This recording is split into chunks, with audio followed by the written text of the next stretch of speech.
Sunray wouldn't let us in either. But they didn't have as many ways to keep us out. Just shy of his 18th birthday. I had memorized the best ways onto the grounds and the fastest way out, all without being detected.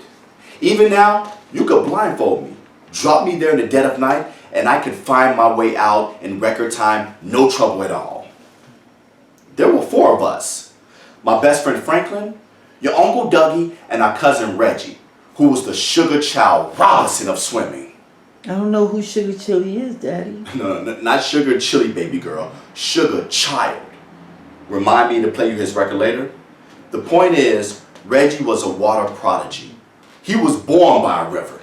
Just like Sam Cooke. Well, yeah, sort of like Sam Cooke.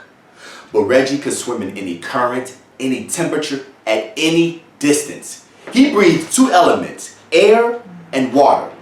If black folks could compete in that part of the Olympics, he'd have a whole house filled with medals and trophies. Stadiums would be named to his honor. He was super bad, and a solid cat too.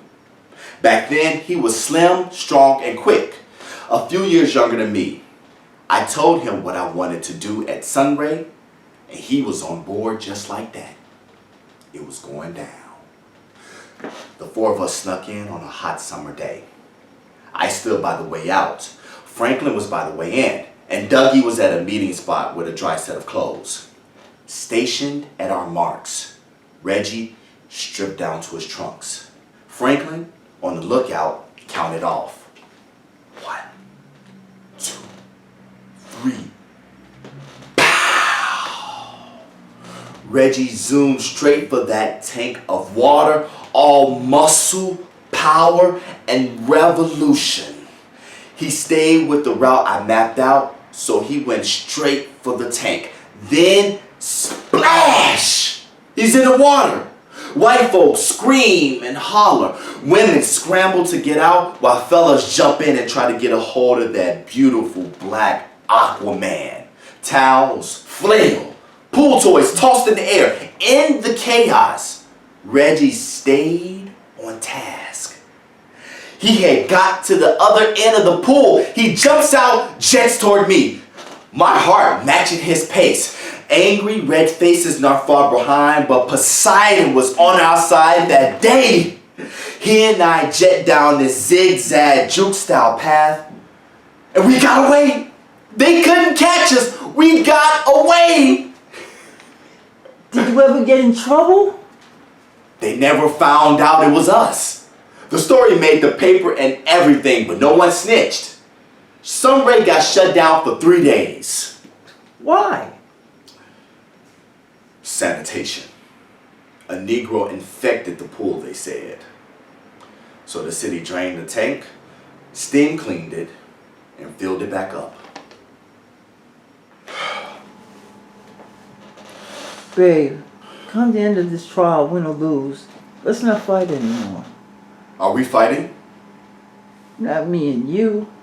Us and these white folks in Beacon. Me and you against these social institutions. You and your daughter. I'll make things right with her. When?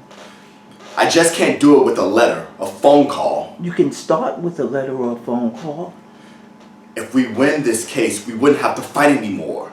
It'll be a huge victory for every black person in Beacon. We can't win the game they've designed, Eddie. As soon as we catch up, the rules change. Are you giving up on our dream? I'm finding new dreams. We working the old ones. There's a chance we can reopen Brookside.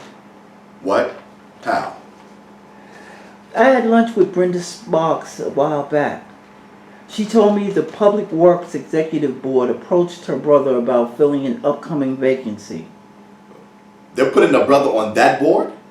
Yes, they just offered it to him, and he accepted. It hasn't been announced yet, but it is happening. One man can't reopen Brookside, love. But 2 men can set the wheels in motion. Lease Brookside from the city. Lease it? You can work with Brenda's brother to negotiate a price. And we can manage the pool ourselves. Yes. Just like white folks are doing with their clubs? Yes. A privately owned space we can decide how it's cared for and gifted to the community.